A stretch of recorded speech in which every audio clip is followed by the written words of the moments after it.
আসসালামু আলাইকুম প্রিয় শিক্ষার্থী, লজিকের রাজ্যে আবারও তোমাদেরকে স্বাগতম।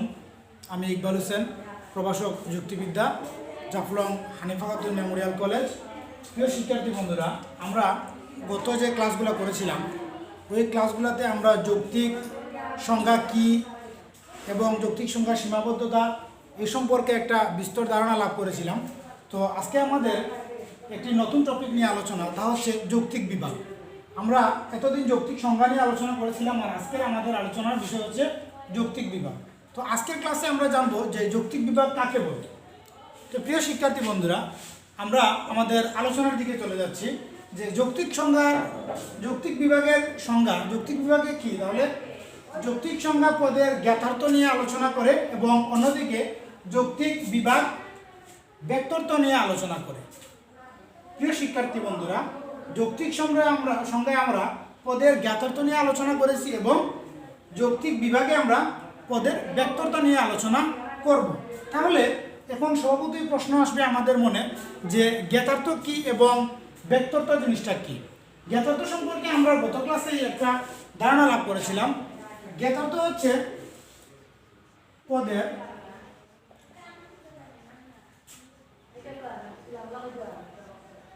অত্যাবশ্যকীয় গুণ। একটি পদের সবচেয়ে বিশেষ যে বৈশিষ্ট্যটা, তাই হচ্ছে আমাদের জ্ঞাতার্থ। অর্থাৎ যে বিষয় যে গুণের দ্বারা একটি পদ সম্পর্কে আমি ধারণা লাভ করতে পারবো, একটি পদের সম্পর্কে আমি ওই পদকে বিশ্লেষণ করতে পারবো, ওই যে গুণাবলী, এটা পদের যে গুণাবলী, ওইটাই হচ্ছে পদের জ্ঞাতার্থ। তাহলে আজকে আমরা দেখবো যে যৌক্তিক বিভাগ ব্যক্তর্থ নিয়ে আলোচনা করে। তাহলে এই ব্যক্তর্থ জিনিসটা কি? এই যে ব্যক্তর্থ, যৌক্তিক বিভাগ ব্যক্তর্থ নিয়ে আলোচনা করে। প্রিয় শিক্ষার্থী বন্ধুরা, ব্যক্তর্থ হচ্ছে পদকে যে উপশাখায় ভাগ করা যায় সেই উপশাখার সাথে সেই সম্পর্ক প্রকাশ করে।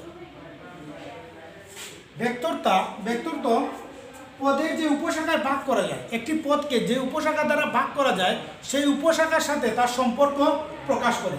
আমরা উদাহরণের মাধ্যমে যদি দেখি, ধরো আমরা একটি পদ নিলাম প্রাণী।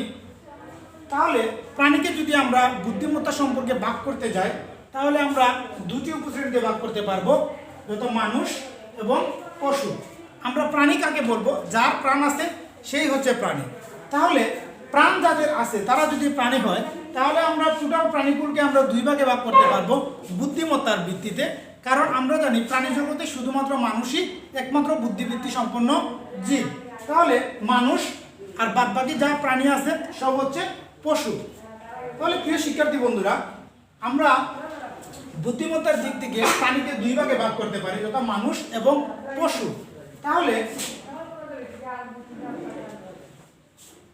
আমরা এখন দেখো, যদি কাউকে গুণের দিক থেকে ভাগ করতে যাই, আমি গুণ অনুসারে কোনো পদকে যদি আমি গুণ অনুসারে ভাগ করতে যাই, তাহলে গুণ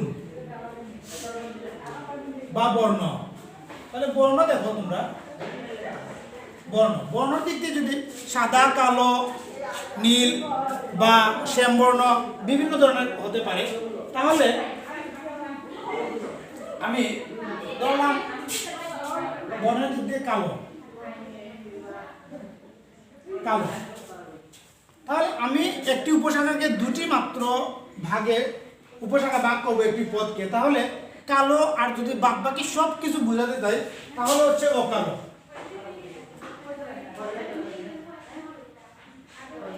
এই যে দেখো, তাহলে কালো বাদে যত সব কালার আছে সব কালারই হয়ে যাবে অকালো, আর একটা কালো। আর যদি আমি বুদ্ধিমত্তার দিক থেকে প্রাণীকে ভাগ করি, তাহলে মানুষ এবং পশু।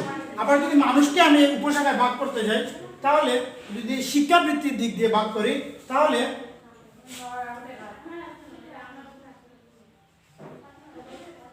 শিক্ষিত,